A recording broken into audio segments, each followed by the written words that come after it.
Alo, so pite ho tu azong khang tha tam pin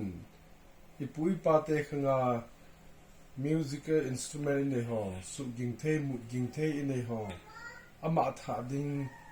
pona tam pi om tain ipi lo di hom tia lunggel se jong tam pi amen ichi da cha hi kunje da hin set thma hin akivo ging dam jong hi za chu chi au min ichi jong hi laki sa na thei din mun na me chi da cha da pi khu ai le thini man ni ho kin pi ya ki manga hin cho hi lam na dung la sa na dung a jong ki te ging thei hi so le chi gosem jong hi 99 apada 2003 BD ka simsunga zo kana gyal kho ma main MTH song hi communication ki bol han lang gosem hi itile man sa lu hi le na ki sim do thei dem ti ho hi kalungin kana gyal in ahin la further studies na ki bol jam ta lo pha chun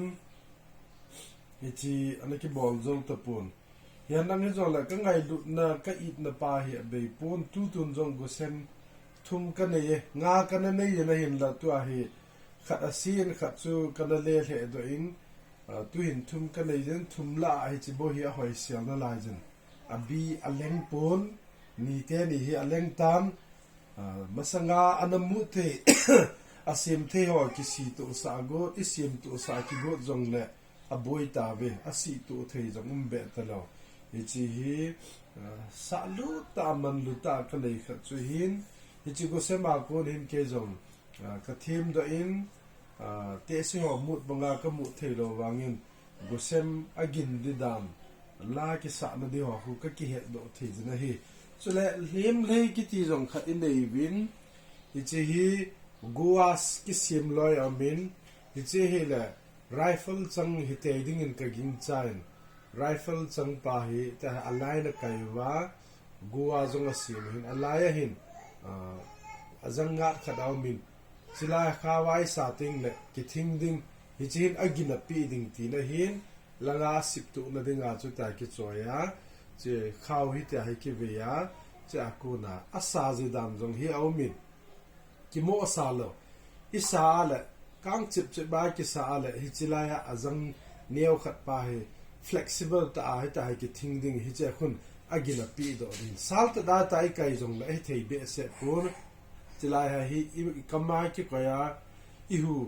sai sleep mi mona iti ho ta bang tai ba hi ki controller ihu chui pi dan agin api ding le atet ding ho jong hi hei ta hi I mu ma I kam sung hi a ho mi le sa le pi deu I par sa le atet deu khuna min so le a redeem chai le agan pa chilaya I khodin a sa dan hina pu hi chul him lei sa dan he asa jong ka sa thim de pon hi jong la idea ka nei sun chu ka ga share he him lei ti chu chi he langa sip na ding khaw jong a ke holin tia tu cha na ding langkhat pa hi asa na di hin